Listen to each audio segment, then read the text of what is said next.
ಇವತ್ತಿನ ವಿಡಿಯೋದಲ್ಲಿ ಆಷಾಢ ಮಾಸದಲ್ಲಿ ಹಚ್ಚುವಂತ ಉಪ್ಪಿನ ದೀಪಾರಾಧನೆ ಬಗ್ಗೆ ತಿಳಿಸ್ತಾ ಇದ್ದೀನಿ. ತುಂಬಾ ಜನ ಉಪ್ಪಿನ ದೀಪ ಹಚ್ಚಬೇಡಿ ಅಂತ ಹೇಳ್ತಾರೆ, ಹಾಗೆ ದೀಪ ಹಚ್ಚಿದ್ರೆ ಏನೋ ಕೆಟ್ಟದಾಗುತ್ತೆ ಅಂತಾನೂ ಕೂಡ ಹೇಳ್ತಾರೆ.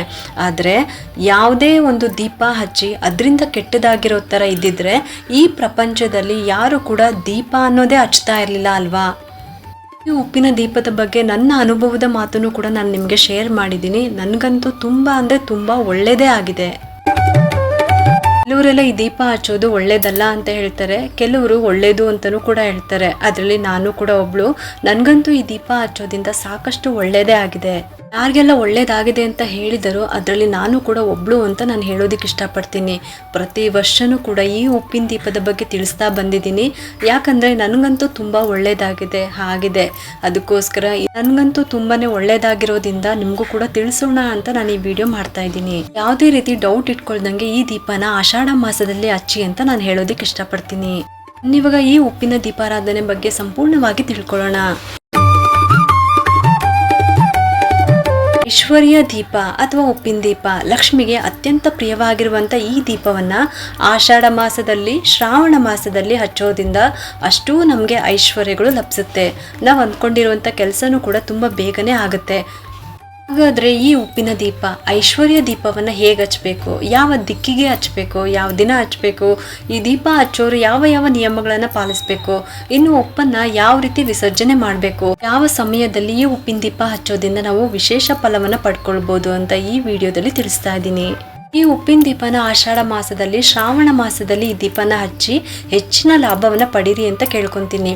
ಬನ್ನಿ ಇವಾಗ ಈ ದೀಪದ ಪೂಜೆಯ ಬಗ್ಗೆ ತಿಳ್ಕೊಳ್ಳೋಣ. ದೀಪನ ಹಚ್ಚೋದಕ್ಕೆ ನೀವು ದೇವ್ರ ಮನೆಯಲ್ಲಿ ಒಂದು ಮಣೆ ಮೇಲಾದ್ರೂ ರಂಗೋಲಿನ ಹಾಕೊಳ್ಳಿ, ಅರಿಶಿಣದಿಂದ ರಂಗೋಲಿನ ಬಿಡಿಸ್ಕೊಳ್ಳಿ, ಅಷ್ಟದಳ ಪದ್ಮ ರಂಗೋಲಿನ ಹಾಕೋಬೇಕು.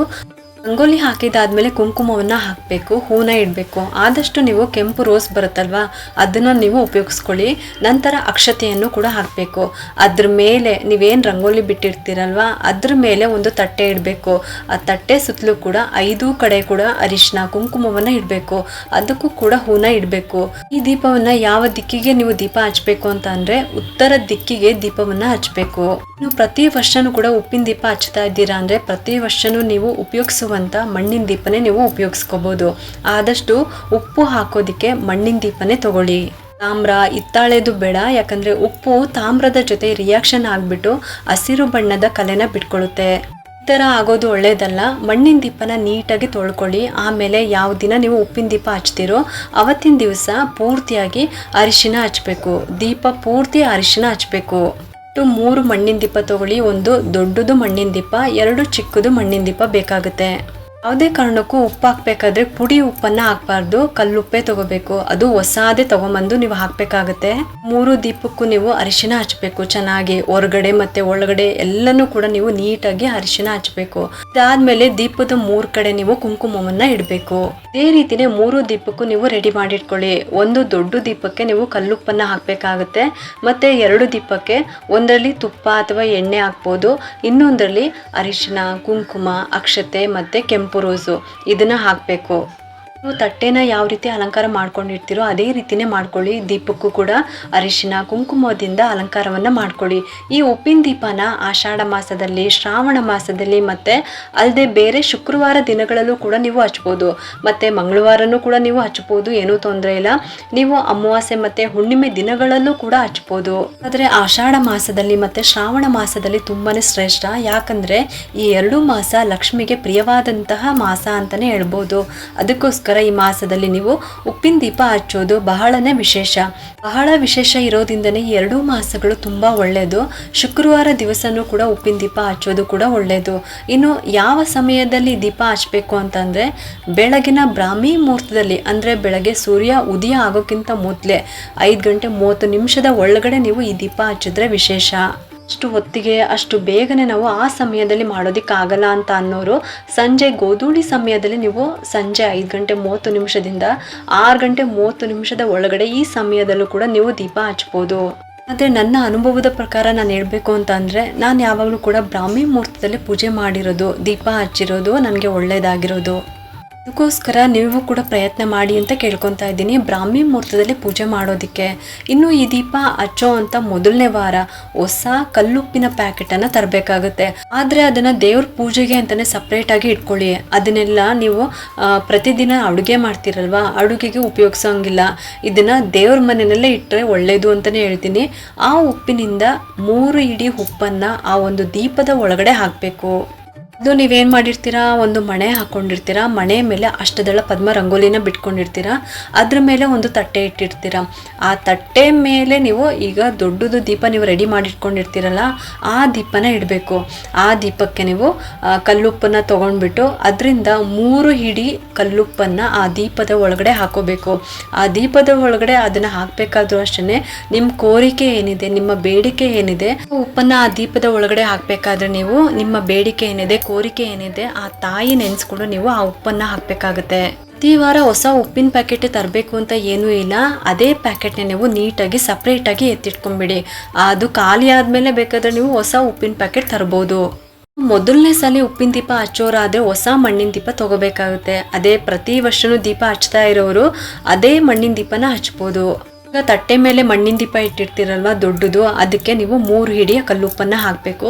ಯಾವುದೇ ಕಾರಣಕ್ಕೂ ಪುಡಿ ಉಪ್ಪನ್ನು ಬಳಸೋಂಗಿಲ್ಲ. ಯಾಕಂದರೆ ಕಲ್ಲುಪ್ಪು ಸಮುದ್ರದಲ್ಲಿ ಸಿಗೋವಂಥದ್ದು. ಲಕ್ಷ್ಮೀ ದೇವಿ ಕೂಡ ಸಮುದ್ರದಲ್ಲೇ ಉದ್ಭವ ಆಗಿರೋದು. ಹಂಗಾಗಿನೇ ಇದಕ್ಕೋಸ್ಕರನೇ ಲಕ್ಷ್ಮಿಗೂ ಕಲ್ಲುಪ್ಪಿಗೂ ಅವಿನಾಭ ಸಂಬಂಧ ಇದೆ ಅಂತ ಹೇಳ್ತಾರೆ. ಆ ಉಪ್ಪಿನ ಮೇಲೂ ಕೂಡ ನೀವು ಅರಿಶಿನ ಕುಂಕುಮವನ್ನು ಹಚ್ಚಬೇಕು. ಅದ್ರ ಮೇಲೆ ಇನ್ನೊಂದು ಚಿಕ್ಕದ ಮಣ್ಣಿನ ದೀಪ ರೆಡಿ ಮಾಡಿಟ್ಕೊಂಡಿರ್ತೀರಲ್ವ, ಅದನ್ನು ಕೂಡ ನೀವು ಇಡಬೇಕು. ಅದರೊಳಗಡೆ ನಾನು ಆಗಲೇ ಹೇಳ್ದಂಗೆ ಅರಿಶಿನ, ಕುಂಕುಮ, ಅಕ್ಷತೆ, ಹೂವು ಅಂದರೆ ಸ್ವಲ್ಪ ಸ್ವಲ್ಪ ಚಿಟಿಕೆ ಅಷ್ಟು ನೀವು ಹಾಕಬೇಕು.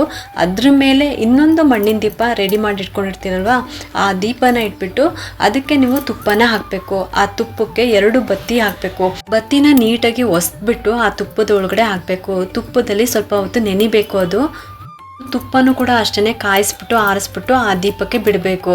2 ಬತ್ತಿ ಇಡಬೇಕು. ಗಟ್ಟಿಗಿರುವಂಥ ತುಪ್ಪನ ಹಾಕಿದ್ರೆ ಅದು ಸರಿಯಾಗಿ ಉರಿಯೋದಿಲ್ಲ, ಅದು ಅರ್ಧಕ್ಕೇ ಆರೋಗುತ್ತೆ. ಹಂಗಾಗಿ ತುಪ್ಪ ಹಾಕ್ಬಿಟ್ಟು ದೀಪ ಹಚ್ಚೋರು ಆದಷ್ಟು ತುಪ್ಪನ ಕರಗಿಸ್ಬಿಟ್ಟು ಹಾಕಬೇಕು. ಅಥವಾ ಎಣ್ಣೆ ಹಾಕಿ ಕೂಡ ದೀಪ ಹಚ್ಬೋದು. ಕೊಬ್ಬರಿ ಎಣ್ಣೆ, ಎಳ್ಳೆಣ್ಣೆ ಕೂಡ ಹಾಕ್ಬಿಟ್ಟು ದೀಪ ಹಚ್ಬೋದು. 2 ಬತ್ತಿನ ತಗೊಂಡು ಆ ತುಪ್ಪದಲ್ಲಿ ಚೆನ್ನಾಗಿ ನೆನೆಸಿ. ಯಾಕಂದರೆ ಬತ್ತಿ ಸರಿಯಾಗಿ ನೆನೆದೇ ಇದ್ದರೆ ದೀಪ ಸರಿಯಾಗಿ ಉರಿಯೋದಿಲ್ಲ. ಕೆಲವೊಂದ್ಸಲ ಏನಾಗುತ್ತೆ ಅಂದರೆ ದೀಪ ಪೂರ್ತಿಯಾಗಿ ಉರಿದೋಗುತ್ತೆ, ದೀಪ ಎಲ್ಲ ಕಪ್ಪಾಗೋ ಚಾನ್ಸಸ್ ಇರುತ್ತೆ. ಹಾಗಾಗಿ ಬತ್ತಿನ ನೀಟಾಗಿ ಚೆನ್ನಾಗಿ ಆ ಎಣ್ಣೆನಲ್ಲಿ ನೆನೆಸ್ಬಿಟ್ಟು ಆಮೇಲೆ ನೀವು ದೀಪ ಹಚ್ಚಬೇಕು. ಅಥವಾ ಮುಂಚೆನೇ ಸ್ವಲ್ಪ ಬತ್ತಿನ ಎಣ್ಣೆನಲ್ಲಿ ನೆನೆಸಿಟ್ಕೊಂಡು ಆ ದೀಪಕ್ಕೆ ಹಾಕೋದ್ರಿಂದ ಇನ್ನೂ ದೀಪನೂ ಕೂಡ ಚೆನ್ನಾಗಿ ಉರಿಯುತ್ತೆ. ದೀಪಕ್ಕೆ ಆದಷ್ಟು ಕೆಂಪು ಹೂಗಳನ್ನು ಬಳಸಬೇಕಾಗುತ್ತೆ. ರೆಡ್ ರೋಸು, ಕೆಂಪು ರೋಸ್ನ ಬಳಸಬೇಕಾಗುತ್ತೆ. ದೀಪ ಸುತ್ತಲೂ ಕೂಡ ಕೆಂಪು ಹೂನ ಇಡಬೇಕಾಗುತ್ತೆ. ನಂತರ ಏಕಾರತಿ ಅಥವಾ 2 ಊದ್ಗಡ್ಡಿಯಿಂದ ದೀಪ ಹಚ್ಕೋಬೇಕು. ಆ ಊದ್ಗಡ್ಡಿಗೂ ಕೂಡ ಚೂರೇ ಚೂರು ಅರಿಶಿನ ಕುಂಕುಮವನ್ನು ಒಂದು ಬಿಡಿ ಹೂನ ಇಟ್ಕೊಂಡ್ಬಿಟ್ಟು ಬೆಂಕಿ ಪೊಟ್ಟಣದಿಂದ ಮೊದಲು ಊದ್ಗಡ್ಡಿನ ಹಚ್ಕೋಬೇಕು. ಆಮೇಲೆ ನೀವು ಊದ್ಗಡ್ಡಿಯಿಂದ ಈ ಉಪ್ಪಿನ ದೀಪನ ಹಚ್ಕೋಬೇಕಾಗುತ್ತೆ. ಯಾವುದೇ ಕಾರಣಕ್ಕೂ ಡೈರೆಕ್ಟಾಗಿ ಮ್ಯಾಚ್ ಬಾಕ್ಸಿಂದ ದೀಪನ ಹಚ್ಚೋದಿಕ್ಕೆ ಮಾತ್ರ ಹೋಗಲೇಬೇಡಿ. ಈ ಒಂದು ಮಂತ್ರವನ್ನು ದೀಪ ಹಚ್ಚುವಂಥ ಸಮಯದಲ್ಲಿ ಹೇಳ್ಕೋಬೇಕಾಗುತ್ತೆ. ಶುಭಂ ಕರೋತಿ ಕಲ್ಯಾಣಂ ಆರೋಗ್ಯಂ ಧನ ಸಂಪದಿಂ ಶತ್ರುಬುದ್ಧಿ ವಿನಾಶನಾಯ ದೀಪಂ ಜ್ಯೋತಿ ನಮತಸ್ತೆ. ದೀಪಂ ಜ್ಯೋತಿ ಪರಬ್ರಹ್ಮ ದೀಪಂ ಜ್ಯೋತಿ ಜನಾರ್ದನ ದೀಪೇನ ಆರತಿ ಪಾಪಂ ಪ್ರಾರ್ಥಕಾಲ ದೀಪ ನಮೋಸ್ತುತೆ. ನೀವು ಬ್ರಾಹ್ಮಿ ಮುಹೂರ್ತದಲ್ಲಿ ಈ ಪೂಜೆ ಮಾಡ್ತೀರಾ ಅಂತ ಅಂದಾಗ ನೀವು ಪ್ರಾರ್ಥಕಾಲ ಅಂತ ಹೇಳ್ಕೊಳ್ಳಿ. ಸಂಜೆ ಹೊತ್ತು ಗೋಧೂಳಿ ಸಮಯದಲ್ಲಿ ಈ ದೀಪ ಹಚ್ತೀರಾ ಅಂತಂದರೆ ಸಂಧ್ಯಾಕಾಲ ದೀಪ ನಮೋಸ್ತುತೆ ಅಂತ ಹೇಳ್ಕೊಳ್ಳಿ. ಈ ರೀತಿ ಶ್ಲೋಕವನ್ನು ಹೇಳ್ಕೊಂಡ್ಬಿಟ್ಟು ದೀಪ ಹಚ್ಚಬೇಕು. ಇದರ ಅರ್ಥ ಏನು ಅಂತಂದರೆ ಯಾರು ಈ ದೀಪ ಹಚ್ತಿರೋ ಅವ್ರಿಗೆಲ್ರಿಗೂ ಕೂಡ ಶುಭ ಆಗುತ್ತೆ, ಒಳ್ಳೆ ಆರೋಗ್ಯ ಸಿಗಲಿ ಅಂತ. ಯಾರ್ಯಾರು ಅವ್ರ ಮೇಲೆ ಕೆಟ್ಟ ದೃಷ್ಟಿ ಆಗಿದೆಯೋ ಅದೆಲ್ಲ ಕೂಡ ನಿವಾರಣೆ ಆಗುತ್ತೆ. ಅಷ್ಟು ಐಶ್ವರ್ಯವನ್ನು ಕರುಣಿಸ್ಲಿ ಅಂತ ಕೇಳ್ಕೊಳ್ಳಿ. ಈ ರೀತಿ ನೀವು ಈ ಪೂಜೆ ಮಾಡ್ಕೋಬೇಕು. ಲಕ್ಷ್ಮೀ ದೇವಿಯನ್ನ ಮನಸಾರೆ ಪ್ರಾರ್ಥನೆ ಮಾಡಿಕೊಂಡು ನಿಮ್ಮ ಕಷ್ಟ ಏನಿದೆ ಅದನ್ನು ಹೇಳ್ಕೊಂಡು ಊದ್ಗಡ್ಡಿ ಬೆಳಗಬೇಕು. ಈ ದೀಪವನ್ನು ನಾವು ಸಾಕ್ಷಾತ್ ಮಹಾಲಕ್ಷ್ಮಿ ಅಂತ ಭಾವಿಸ್ಬೇಕು. ನಾವು ಲಕ್ಷ್ಮೀ ದೇವಿಯನ್ನ ಯಾವ ರೀತಿ ಪೂಜೆ ಮಾಡ್ತೀವೋ ಅದೇ ರೀತಿನೇ ಈ ದೀಪಕ್ಕೂ ಕೂಡ ಪೂಜೆ ಮಾಡಬೇಕು. ತುಂಬಾ ಜನ ಉಪ್ಪಿನ ದೀಪ ಹಚ್ಚಬೇಡಿ ಅಂತ ಹೇಳ್ತಾರೆ. ಹಾಗೆ ದೀಪ ಹಚ್ಚಿದ್ರೆ ಏನೋ ಕೆಟ್ಟದಾಗುತ್ತೆ ಅಂತಲೂ ಕೂಡ ಹೇಳ್ತಾರೆ. ಆದರೆ ಯಾವುದೇ ಒಂದು ದೀಪ ಹಚ್ಚಿ ಅದರಿಂದ ಕೆಟ್ಟದಾಗಿರೋ ಥರ ಇದ್ದಿದ್ರೆ ಈ ಪ್ರಪಂಚದಲ್ಲಿ ಯಾರೂ ಕೂಡ ದೀಪ ಹಚ್ತಾನೆ ಇರಲಿಲ್ಲ ಅಲ್ವಾ. ಹಾಗಾಗಿ ಯಾವುದೇ ಒಂದು ದೀಪಾರಾಧನೆ ಮಾಡಬೇಕಾದ್ರೂ ಅಷ್ಟೇ ನಾವು ಎರಡೆರಡು ಮನಸ್ಸಿನಿಂದ ಈ ದೀಪನ ಹಚ್ಚಬಾರ್ದು. ಒಂದು ಕಾರಣಕ್ಕೋಸ್ಕರ ಈ ದೀಪ ಹಚ್ತಾ ಇದೀವಿ ಅಂತ ಹೇಳ್ಬಿಟ್ಟು ಲಕ್ಷ್ಮೀ ದೇವಿಯನ್ನ ಮನಸಾರೆ ಪ್ರಾರ್ಥನೆ ಮಾಡಿಕೊಂಡು ಹಚ್ಚಿ, ನಿಮಗೂ ಕೂಡ ಒಳ್ಳೇದೇ ಆಗುತ್ತೆ. ಇನ್ನು ಬೆಳಗ್ಗೆ ನೀವು ಈ ದೀಪ ಹಚ್ಚಿದ್ದೀರಾ ಅಂತ ಅಂದರೆ ಎಣ್ಣೆ ಅಥವಾ ತುಪ್ಪ ಇರೋವರೆಗೂ ಆ ದೀಪ ಉರಿಲಿ. ಆಮೇಲೆ ಅದು ಖಾಲಿ ಆದಮೇಲೆ ಅದೇ ತಾನಾಗಿನೇ ಶಾಂತವಾಗುತ್ತೆ. ಮತ್ತು ದೀಪ ಹಚ್ಚಬೇಕು ಅಂತ ಏನೂ ಇಲ್ಲ. ಇನ್ನು ಮಾರನೇ ದಿನ ಶನಿವಾರ ಸ್ನಾನ ಮಾಡಿಕೊಂಡು ಆ ದೀಪನ ಅಲ್ಗಾಡಿಸ್ಬಿಟ್ಟು ಆಮೇಲೆ ದೀಪನ ತೆಗೀರಿ. ನಂತರ ದೀಪನ ತೊಳೆದು ಎತ್ತಿಟ್ಕೋಬೇಕು. ಇನ್ನು ಉಪ್ಪನ್ನು ನಾವೇನು ಮಾಡಬೇಕು ಅಂತಂದರೆ ಒಂದು ಬೌಲ್ನಲ್ಲಿ ಅದನ್ನು ಹಾಕೊಂಡ್ಬಿಟ್ಟು ಅದಕ್ಕೆ ನೀರು ಹಾಕ್ಬಿಟ್ಟು ಚೆನ್ನಾಗಿ ಕರಗಿಸ್ಬೇಕು. ಕರಗಿಸಾದ್ಮೇಲೆ ಸಿಂಕ್ನಲ್ಲಿ ಬಿಡಬೇಕು. ಅಥವಾ ಯಾರೂ ತುಳಿದೇ ಇರೋಂಥ ಜಾಗದಲ್ಲಿ ಆ ನೀರನ್ನು ಹಾಕಬೇಕು. ಅಥವಾ ಗಿಡಕ್ಕೆ ಹಾಕಿದ್ರೆ ಕೆಲವೊಂದ್ಸಲ ಏನಾಗುತ್ತೆ, ಗಿಡ ಸುಟ್ಟೋಗೋ ಚಾನ್ಸಸ್ ಇರುತ್ತೆ. ಉಪ್ಪಿನಂಶ ಜಾಸ್ತಿ ಇರುತ್ತಲ್ವಾ, ಹಾಗಾಗಿ ಸಿಂಕ್ನಲ್ಲಿ ಹಾಕಿದ್ರೆ ಒಳ್ಳೆಯದು. ನಾನು ಕೂಡ ಹಾಗೇನೆ ಮಾಡೋದು. ಯಾವ ದಿನ ಈ ದೀಪ ಹಚ್ಚಿರ್ತೀರೋ ಆ ದಿನ ಮಾತ್ರ ನಾನ್ ವೆಜ್ಜನ್ನು ತಿನ್ನಬಾರ್ದು, ಮತ್ತು ಮನೆಯಲ್ಲೂ ಕೂಡ ಮಾಡಬಾರ್ದು. ಮತ್ತು ನೀವು ಮೊಟ್ಟೆ ಕೂಡ ಬೇಯಿಸೋಂಗಿಲ್ಲ ಆ ದಿನ, ಮತ್ತು ಮಾಂಸಾಹಾರ ಸೇವನೆ ಕೂಡ ಮಾಡಬಾರ್ದು. ಯಾವ ದಿನ ದೀಪ ಹಚ್ಚಿರ್ತೀರೋ ಆ ದಿನ ಮಾತ್ರ ಮನೆಯಲ್ಲೂ ಮಾಡಬಾರ್ದು ಮತ್ತು ತಿನ್ನಲೂಬಾರ್ದು. ಯಾವ ದಿನ ಉಪ್ಪಿನ ದೀಪ ಹಚ್ಚಿರ್ತೀರೋ ಆ ದಿನ ಬಿಟ್ಬಿಟ್ಟು ಬೇರೆ ದಿನ ನೀವು ಮಾಡ್ಕೊಂಡು ತಿನ್ಬೋದು. ನಾವು ಲಕ್ಷ್ಮೀ ದೇವಿ ಪೂಜೆ ಮಾಡುವಾಗ ಮತ್ತು ಉಪ್ಪಿನ ದೀಪಾರಾಧನೆ ಮಾಡುವಾಗಲೂ ಕೂಡ ಮನೆಯನ್ನು ನೀಟಾಗಿ ಇಟ್ಕೋಬೇಕು. ಉಪ್ಪಿನ ದೀಪ ಹಚ್ಚೋದ್ರ ಜೊತೆಗೆ ಇನ್ನು ಮುಂದಿನ ವಾರದಿಂದ ನೀವು ವೈಭವಲಕ್ಷ್ಮಿ ಪೂಜೆನೂ ಮಾಡ್ಕೊಳ್ಳಿ. ಮುಂದಿನ ಶುಕ್ರವಾರದಿಂದ ವೈಭವಲಕ್ಷ್ಮಿ ಪೂಜೆಯನ್ನು ಗೋಧೂಳಿ ಸಮಯದಲ್ಲಿ ಮಾಡ್ಕೊಳ್ಳಿ. ಹಾಗೆ ಆಷಾಢ ಶುಕ್ರವಾರ ಪೂಜೆಯನ್ನು ಬೆಳಗ್ಗೆ ಹೊತ್ತು ಮಾಡ್ಕೊಳ್ಳಿ. ನಿಮಗೆ ಎಷ್ಟು ಸಾಧ್ಯ ಆಗುತ್ತೋ ಅಷ್ಟು ಸರಳವಾಗಿ ನೀವು ಪೂಜೆ ಮಾಡ್ಕೊಳ್ಳಿ. ಇಷ್ಟು ಕೂಡ ಉಪ್ಪಿನ ದೀಪಾರಾಧನೆ ಬಗ್ಗೆ ನನಗೆ ಗೊತ್ತಿರೋವಂಥದ್ದನ್ನ ನಾನು ನಿಮಗೆ ತಿಳಿಸಿದ್ದೀನಿ.